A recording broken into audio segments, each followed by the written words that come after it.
ছোট্ট একটি কার্ড ব্যবহার করেই এটিএম বুথ থেকে সংগ্রহ করা যাবে বিশুদ্ধ পানি।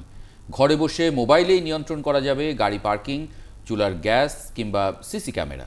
বেসিস সফট এক্সপোতে এমন শতাধিক সফটওয়্যার এনেছেন তরুণরা।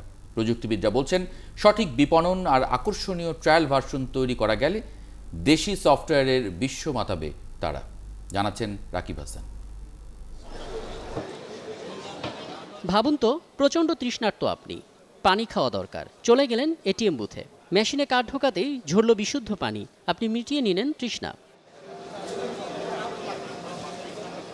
বিদেশি নয়, এই সেবার মূলে আছে দেশি সফটওয়্যার। তরুণ উদ্যোক্তাদের প্রতিষ্ঠান নিপসিস এরই মধ্যে সেবাটি নিয়ে কাজ করছে ওয়াসার সাথে। এখানে ডিসপ্লেতে দেখাচ্ছে যে আমার কার্ডে কত টাকা আছে, আমার কত ব্যালেন্স হলো এবং আমি কতটুকু পানি নিচ্ছি এখন পর্যন্ত।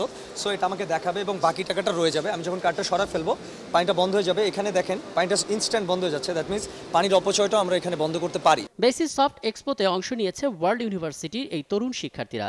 একটি প্রোটোটাইপ সফটওয়্যারে তারা দেখিয়েছে কিভাবে পুরো একটি দালানের নিরাপত্তা নিশ্চিত করা যাবে ঘরে বসেই, শুধু মোবাইলের মাধ্যমে। সিঙ্গেল কার রাখার জন্য একটা পার্কিং লক বসাতে চাই আইআর স্ক্যানার দিয়ে, তাহলে আমাদের এখানটা খরচ পড়বে মিনিমাম 20 to 25,000। প্রযুক্তিবিদরা বলছেন, সফটওয়্যার খাতে তরুণদের এসব ধারণা, কর্মদক্ষতা কিংবা সাইবার নিরাপত্তা যে কোনো বিবেচনায় বিশ্বমানের।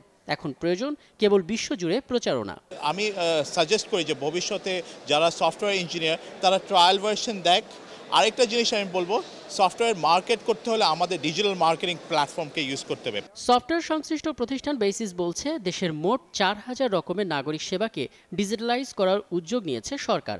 দেশের তরুণদের দিয়েই এর বাস্তবায়ন সম্ভব। এই ধরনের কাজ, সরকারের যে ডিজিটালাইজেশনের কাজ, এই কাজের জন্য কিন্তু বিদেশি কোনো কোম্পানির প্রয়োজন নেই। আমাদের দেশের তরুণীরা যারা আছে তারা কিন্তু যথেষ্ট দক্ষ এবং এই বিষয়ে কিন্তু তারা যথেষ্ট অবদান রাখতে পারবে এবং আমরা কিন্তু বিদেশি কারোর উপরে মুখোমুখি থাকতে হবে না। তবে এক্ষেত্রে তরুণদের পাশাপাশি নারীদের অংশগ্রহণ বাড়ানোর তাগিদ প্রযুক্তি সংশ্লিষ্টদের।